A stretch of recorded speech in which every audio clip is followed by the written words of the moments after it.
Lanjut. Iya, silakan Pak. Untuk sesi yang kedua, waktu dan tempat kami persilakan Pak. Ya.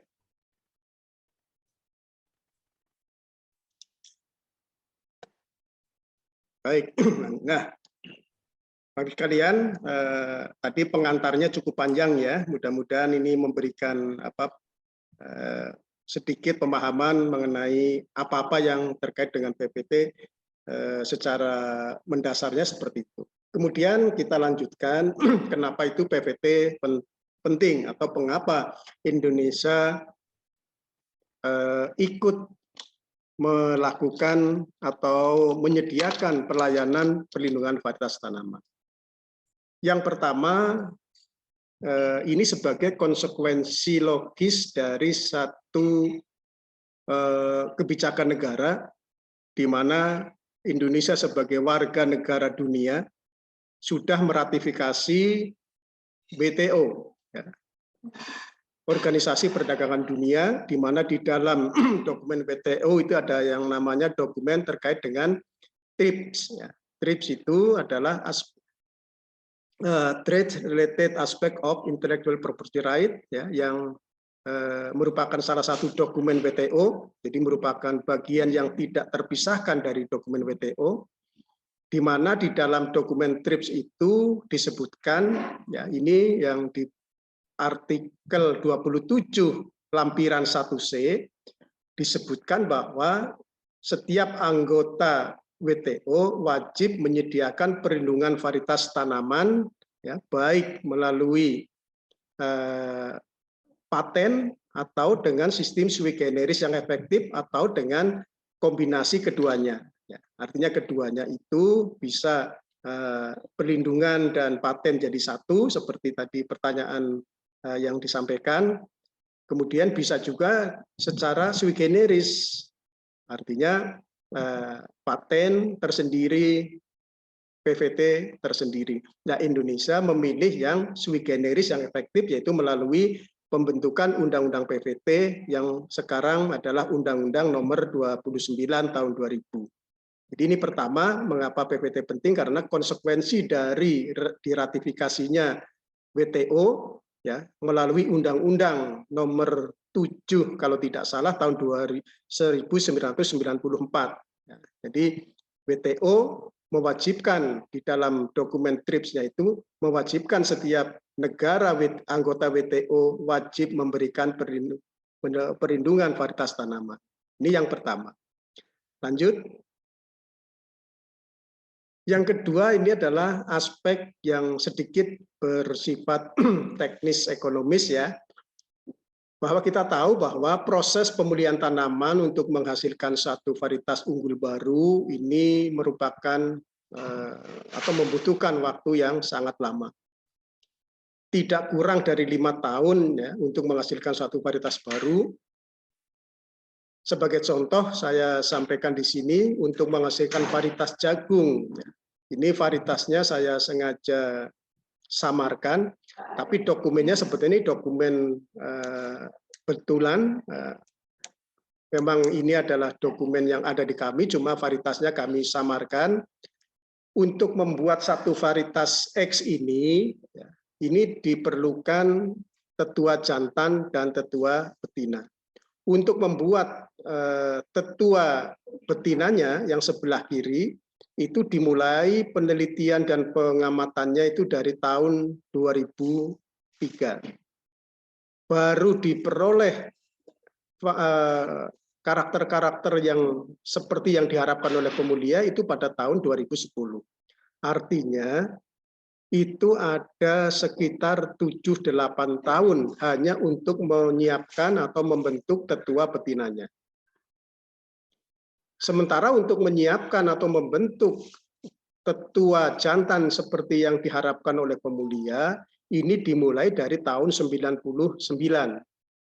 Baru pada tahun 2010 atau sekitar 11 tahun kemudian baru ketemu karakter-karakter atau sifat-sifat tanaman dari tetua jantannya yang sesuai yang diharapkan oleh pemulianya. Baru pada tahun 2010 disilangkanlah tetua betina dan tetua jantan menjadi varietas X. Nah, ini menunjukkan betapa lamanya proses suatu pemuliaan untuk menghasilkan satu varietas baru. Nah, yang berikutnya adalah tentunya kita tahu untuk menghasilkan varietas baru juga diperlukan biaya yang tidak sedikit. Nanti Bapak Ibu sekalian bisa menanyakan kepada para pemulia atau para industri benih, kira-kira untuk menghasilkan satu varietas yang sekarang beredar di toko, di masyarakat, di kios-kios pertanian, kira-kira berapa miliar atau berapa puluh miliar atau berapa ratus miliar yang dihasilkan untuk menghasilkan itu. Nah, komponennya banyak ya, dari komponen teknologi, sumber daya manusia, sumber daya finansial, kemudian ada resiko di situ. Tentunya ini menjadi pertimbangan kenapa varietas yang nanti dihasilkan perlu dilindungi. Nah, apalagi Bapak Ibu sekalian, dari sekian puluh varietas yang dihasilkan oleh seorang pemulia atau industri benih, itu tidak 100% bisa diterima pasar atau laku di pasar. Mungkin dari sekian puluh varietas yang dihasilkan hanya maksimum 50% yang sukses di pasar. Artinya di situ juga ada faktor resiko. Sementara investasi sudah keluar dari investasi waktu, investasi biaya, dan lain-lain. Sementara nanti setelah dilepas atau diedarkan di pasar, tidak semuanya bisa diterima oleh pasar sehingga ini merupakan resiko. Nah, investasi-investasi waktu dan biaya ini juga perlu menjadi pertimbangan. Kenapa PVT menjadi penting? Kemudian dalam pemulihan itu seorang pemulia juga memerlukan upgrade pengetahuan dan teknologi yang kita tahu dari waktu ke waktu terus berkembang, sehingga seorang pemulia dan industri perbenihan harus selalu mengikuti perkembangan ilmu teknologi dan ilmu pengetahuan dan teknologi, serta di sini diperlukanlah nilai kreativitas. Kita tidak bisa menilai dengan rupiah berapa nilai suatu kreativitas untuk menghasilkan satu varietas atau satu produk. Nah, yang seperti ini, inilah yang menjadi dasar kenapa PVT menjadi penting. Kemudian resiko berikutnya bahwa benih nanti kalau sudah jadi, nanti akan mempunyai resiko karena dengan kemajuan teknologi dan ilmu pengetahuan semakin memudahkan dalam proses perbanyakan benih. Dengan demikian resiko untuk dimanfaatkan oleh pihak lain untuk diperbanyak yang kemudian bisa diperjualbelikan ini juga menjadi lebih besar peluangnya atau resiko yang bisa diterima atau bisa menimpa kepada pemulia ataupun industri perbenihan. Kemudian lanjut. Nah, itu Bapak sekalian, itu kenapa PVT menjadi penting. Kemudian tambahan lagi bahwa ada tantangan-tantangan dari pembangunan pertanian saat ini yang berkaitan dengan seorang pemulia. Yang saya kaitkan dengan tantangan ini yang harus menjadi PR yang harus dijawab oleh para pemulia tanaman. Yang pertama, kita tahu jumlah penduduk Indonesia dan pertumbuhannya sampai saat ini masih cukup tinggi. Jumlah penduduk kita tidak kurang dari 270 juta jiwa, ya, dengan pertumbuhan hampir 1,5% per tahun. Artinya setiap tahun kita akan mendapatkan tambahan penduduk tidak kurang dari 4 juta jiwa. Kalau kita hitung per hari, maka kira-kira 11.000 jiwa per hari akan lahir. Artinya, sebagai negara, maka negara harus bisa memberi makan terhadap 11.000 tambahan jiwa per hari. Artinya apa? Selama pertambahan ini terus berlanjut, maka kita dituntut untuk terus meningkatkan jumlah produksi pangan. Jumlah produksi pangan yang harus ditambah ini harus menjadi tanggung jawab para pemulia untuk menciptakan produk-produk varietas yang mempunyai produktivitas yang selalu meningkat dari waktu ke waktu. Kalau tidak ada varietas unggul yang muncul setiap saat, maka kebutuhan pangan untuk tambahan yang terus terjadi setiap tahun, maka ini akan menjadi presiden buruk ke depannya. Karena tantangan untuk memberi makan tambahan yang 11.000 jiwa per hari ini harus dipenuhi. Artinya negara harus memberikan makan kepada 11.000 jiwa per hari, yang ini harus dikonversi dalam bentuk varietas-varietas yang mampu memproduksi pangan lebih baik lagi dari waktu ke waktu. Yang kedua, isu lingkungan hidup. Kita tahu semua climate change, perubahan iklim berdampak sangat nyata terhadap produksi pangan kita. Iklim sudah relatif sulit untuk diprediksi, banjir terjadi di mana-mana, kekeringan juga demikian, akibatnya hama penyakit, eksplosi hama penyakit juga. Oleh karena itu, maka pemulia harus mampu menjawab tantangan ini dengan cara membuat varietas-varietas yang mampu beradaptasi terhadap kekeringan maupun dengan rendaman akibat banjir, serta mampu membuat varietas-varietas yang lebih tahan terhadap serangan hama penyakit. Kemudian yang berikutnya adalah konversi lahan. Konversi lahan pertanian ke non-pertanian, semakin hari semakin banyak. Informasi dari BPS tidak kurang dari 100.000 hektar per tahun lahan pertanian beralih menjadi lahan non-pertanian.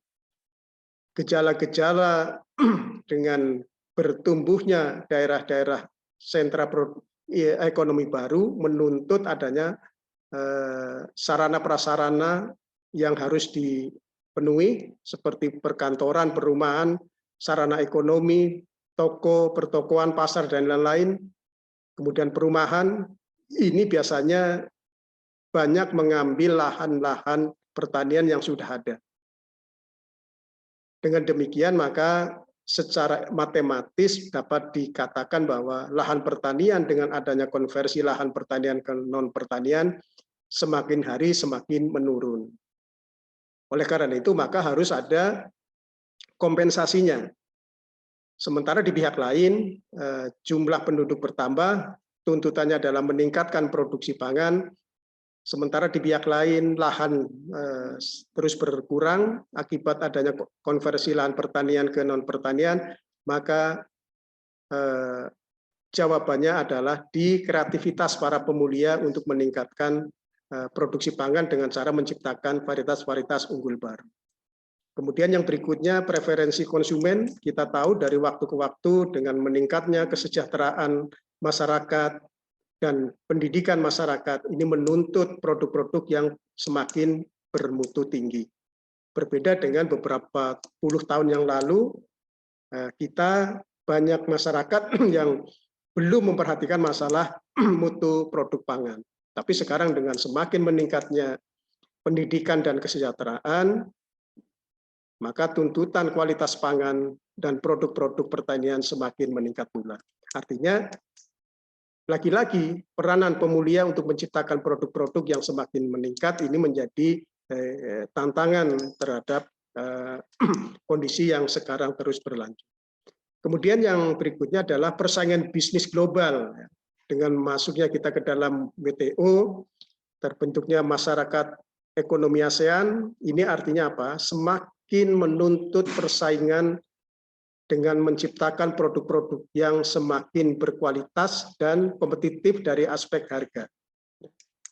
Ini kalau dikaitkan dengan produk pertanian, maka ini juga menjadi tantangan para pemulia untuk bisa menciptakan varietas-varietas dengan produk yang bermutu tapi dengan harga yang bersaing. Artinya apa? Produktivitas yang harus dilihat dan mutu produk. Semakin tinggi produktivitas maka efisiensi produksi akan semakin tinggi. Nah, ini semua Bapak Ibu sekalian menjadi latar belakang semacam logical framework-nya mengenai PVT ini menjadi sangat berkait. Lanjut Ibu. Nah, ini tadi dari tantangan ya yang tadi ada macam-macam dari jumlah penduduk sampai dengan konversi lahan pertanian. Ini jawabannya adalah diperlukan ada varietas unggul baru yang memiliki produktivitas tinggi, toleran terhadap sekaman biotik maupun abiotik, artinya hama dan penyakit, serta sekaman akibat perubahan iklim, kemudian bisa menjawab tuntutan konsumen yang sesuai dengan tuntutan konsumen itu, kemudian umur yang semakin pendek atau semakin genjah, kemudian ramah lingkungan, dan lain-lain. Nah, untuk menghasilkan varietas unggul baru, tadi di awal disebutkan ada investasi yang harus dikeluarkan yang berupa biaya yang tinggi, waktu yang lama, sementara yang lain adalah diperlukannya adalah iptek dan kreativitas, sementara di pihak lain varietas unggul baru banyak semakin mudah diperbanyak oleh siapapun asal mempunyai teknologi, kemudian persaingan bisnis juga semakin ketat, maka antara tuntutan memproduksi varietas unggul baru dengan kondisi yang sekarang berada, maka diperlukan iklim usaha yang kondusif, yang nyaman, yang aman, dan ada kepastian hukum. Dan karena ada tuntutan sebagai anggota WTO, yaitu melalui dokumen TRIPS, maka jawaban yang terkait dengan sektor pertanian adalah perlunya bagi para pemulia dan produsen benih, perlunya adanya perlindungan varietas tanaman. Dengan perlindungan varietas tanaman, nanti kalau investasinya terganggu dengan permasalahan-permasalahan ketidakpastian hukum, adanya penggunaan-penggunaan oleh pihak yang tidak berhak, maka PVT bisa menjadi alternatif untuk menjawab permasalahan tersebut. Ini dari aspek kenapa PVT menjadi penting. Lanjut. Nah, ini dasar hukumnya, saya kira ini bisa dibaca sendiri. Intinya bahwa pelaksanaan pengelolaan perlindungan varietas tanaman ini sudah menjadi amanat dari Undang-Undang Nomor 29 Tahun 2000 tentang PVT, dan sudah dibuat aturan-aturan turunannya, ada PP, ada Permentan, ada Kementan. Silakan nanti Bapak-Ibu sekalian dirujuk ini. Lanjut. Nah, Bapak-Ibu sekalian, itu sebagai bagian kedua yang relatif singkat, tapi kalau misalnya ada yang ingin bertanya terkait dengan tadi, kenapa PVT penting, kira-kira penjelasannya seperti tadi. Nanti setelah ada pertanyaan atau diskusi, kita lanjutkan dengan PVT-nya seperti apa dan bagaimana. Nanti mulai dari slide ini. Silakan Ibu Moderator kalau ada yang ingin bertanya. Ya, baik Pak. Ada nih kebetulan ada beberapa pertanyaan untuk sesi kita yang kedua. Pertanyaan ini diberikan oleh Ibu Ai Samrotul Hasanah. Beliau ingin bertanya terkait perlindungan varietas tanaman, hasil penemuan untuk dilakukan dalam pengembangan dan komersial dalam bisnis, apa saja yang harus dipersiapkan dan bagaimana terkait fokus utama yang harus dilakukan. Lalu pertanyaan yang kedua dari Ibu Ai adalah maksud dari varietas lokal dan non-lokal itu bagaimana ya Pak penjelasannya? Lalu juga ada masih ada 2 pertanyaan lagi dari Ibu Ai. Yang pertanyaan ketiga adalah untuk mengajukan kategori unggul atau unik itu harus didasarkan atas uji laboratorium yang tersertifikasi kayaknya ya, atau bagaimana? Lalu untuk pertanyaan terakhir, untuk paten atau PVT, apakah bisa dilakukan secara perorangan atau harus menjadi bagian dari afiliasi institusi? Dari satu orang ada 4 pertanyaan ya Pak. Ya, silakan Pak. Baik, saya jawab dari nggak urut nggak apa-apa Bu ya. Iya, nggak apa-apa Pak. Yang pertama pertanyaan yang keempat tadi kalau nggak salah terkait dengan pengajuan PPT apakah perorangan atau institusi. Nanti kita akan sampai ke sana sebetulnya. Intinya PVT itu bisa diajukan oleh pemilik varietas. Ya, jadi pemilik varietas itu bisa lembaga, institusi, bisa perorangan. Perorangan misalnya kalau pemulia itu menghasilkan varietas, tapi pemulia tersebut pemulia yang mandiri, artinya dia tidak bekerja di perusahaan, tidak bekerja di kantor. Dia memang profesinya sebagai pemulia yang independen. Maka hasil pemuliaannya adalah milik dia sendiri. Nah, ini bisa perorangan seperti itu. Atau perorangan yang membeli varietas.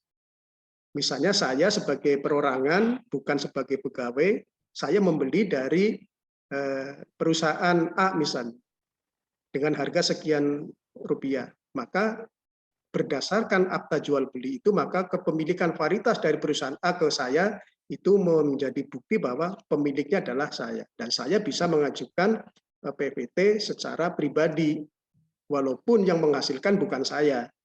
Itu kira-kira seperti itu. Tapi kalau ada perusahaan atau lembaga yang bisa menghasilkan varietas, ini juga dimungkinkan. Tapi secara detail nanti kita bahas mengenai siapa-siapa saja yang boleh mengajukan PPT. Kemudian untuk menguji keunggulan, kalau untuk pelepasan, itu memang dilakukan oleh pemilik varietas, tapi yang melaksanakan tergantung dari pemohon itu. Kalau pemohon itu sudah mendapatkan semacam izin untuk melakukan pengujian sendiri, ya, itu boleh. Jadi misalnya ada perusahaan yang sudah mempunyai hak atau kewenangan atau izin untuk melakukan pengujian, maka dia diperbolehkan menguji sendiri varietasnya.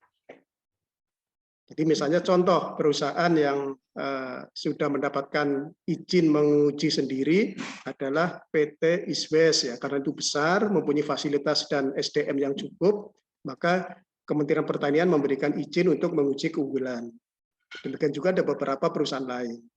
Tapi bagi perusahaan-perusahaan atau lembaga yang tidak mendapatkan izin menguji sendiri, maka harus melakukan pengujian di lembaga-lembaga lain, bisa di balai-balai penelitian tanaman, ya, di Kementerian Pertanian itu banyak memiliki balai-balai penelitian, ya, ada penelitian tanaman pangan, tanaman hortikultura, tanaman hias, dan lain-lain, itu boleh minta diuji di sana. Atau juga ke fakultas-fakultas pertanian yang sudah ditunjuk. Ya, jadi ada fakultas pertanian di satu universitas yang sudah mendapatkan izin, itu boleh melakukan pengujian. Tapi kalau itu untuk uji keunggulan. Tapi kalau untuk uji keunikan dalam rangka perlindungan varietas tanaman, maka hanya boleh dilakukan oleh pemeriksa PVT yang ada di kantor PVT. Ya, karena sekarang kantor PVT sudah memiliki pemeriksa PVT. Sama seperti di paten. Pemeriksaan paten itu dilakukan oleh pemeriksa paten yang ada di kantor Kumham. Itu kalau untuk PVT perlindungan. Tapi kalau untuk keunggulan, pelepasan ya, artinya untuk pelepasan yang diuji adalah keunggulan. Yang melakukan pengujian adalah bisa lembaga-lembaga yang sudah disetujui oleh Kementerian Pertanian, baik itu lembaga perguruan tinggi, badan-badan penelitian atau balai-balai penelitian, atau perusahaan itu sendiri karena sudah diakreditasi, memiliki kemampuan teknologi, SDM, dan fasilitas, sehingga boleh melakukan pengujian untuk varietasnya sendiri.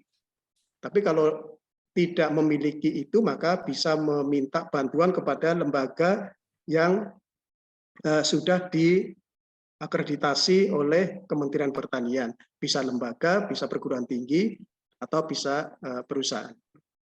Kemudian yang berikutnya, tadi varietas lokal ya Bu ya. Iya. Varietas Maksud lokal juga dari nanti varietas kita lokal akan dan sampai ke sana, non-lokal. supaya tidak duplikasi nanti saya sampaikan nanti pada saat sampai ke varietas itu. Itu ya Bu ya. Iya. Apa ada yang tertinggal? Satu pertanyaan lagi Pak.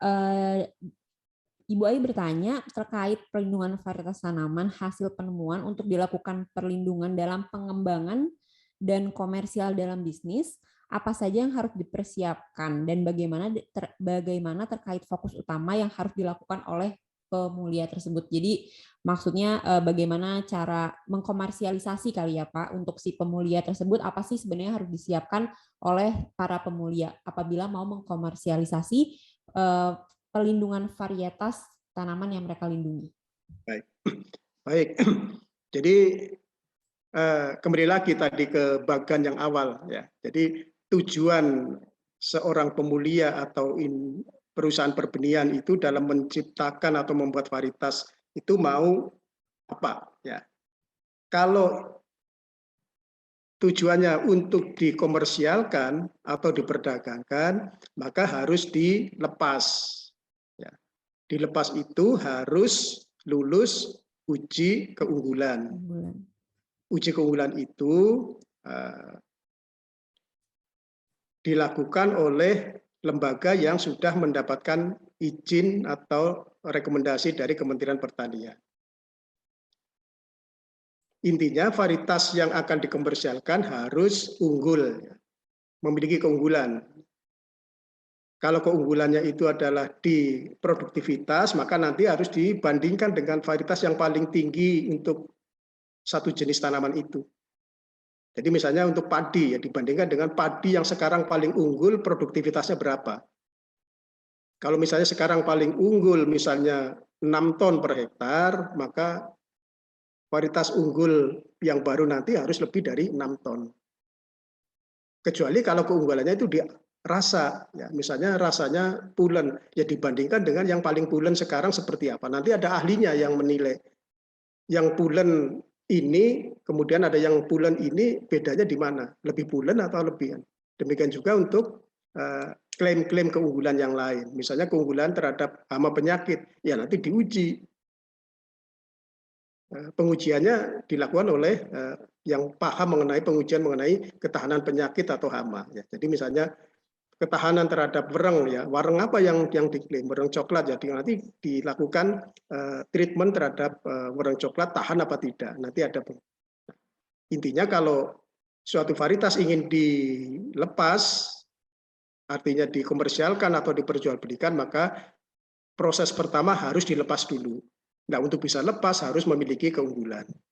Setelah nanti lulus pelepasan, baru nanti ke BPSB untuk dimintakan sertifikasi dan labelisasi, dilabel oleh kantor BPSB yang ada di provinsi-provinsi. Nah, kalau ingin sekaligus di samping dilepas, kalau sudah dilepas berarti si pemohon ini bisa memperjualbelikan, ya. Karena kalau tidak dilepas, tadi saya katakan ini benih ilegal. Tapi kalau misalnya ingin mendapatkan hak khusus atau hak monopoli terhadap varietas itu, ya harus dilindungi.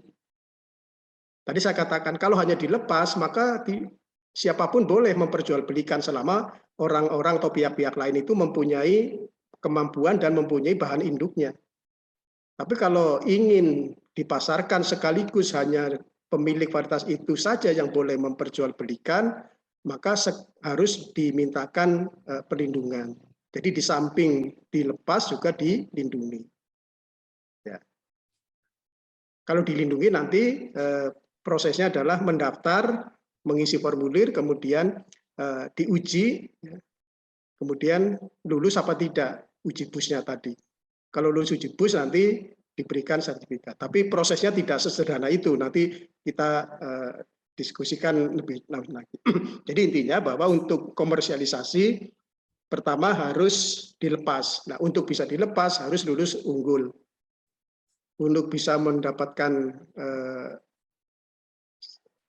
surat keputusan pelepasan, maka dilakukan pengujian yang dilakukan oleh institusi atau lembaga-lembaga yang sudah mendapatkan akreditasi atau izin dari Kementerian Pertanian. Itu ya mungkin ya yang dimaksud. Ya. Baik, Pak. Ini pertanyaan dari saya sih, Pak. Tadi terkait dengan pelepasan maupun dengan perlindungan, Pak. Kira-kira yang harus dilakukan terlebih dahulu oleh pemulia itu apa ya, Pak? Kalau misalnya memang mereka berniat untuk mengkomersialisasi nih, Pak. Kita kan berarti harus melakukan pelepasan seperti yang tadi Bapak bilang. Nah, kalau ketika saat itu saya juga ingin melindungi nih, Pak, si varietas tanamannya. Apakah saya harus melakukan pendaftaran PVT-nya dulu atau saya harus melakukan pelepasannya atau bersamaan tuh, Pak? Tidak ada keharusan mana yang lebih dulu, mana yang kemudian. Bisa masing-masing bisa lebih dulu, bisa masing-masing belakangan. Ya. Perlindungan dulu boleh, pelepasan dulu boleh. Asal kalau misalnya pelepasan dulu, maka aspek kebaruan atau B-nya tadi kan ada bus ya, B-nya harus diperhatikan. B-nya nanti ada syaratnya. Selama varietas itu sudah dilepas tapi masih memenuhi kebaruan, maka ini masih bisa dimintakan perlindungan. Tapi kalau misalnya sudah lama dilepas, artinya sudah lama diperjualbelikan, kemudian sudah tidak memenuhi lagi unsur kebaruan, maka tidak bisa diterima permohonan perlindungannya.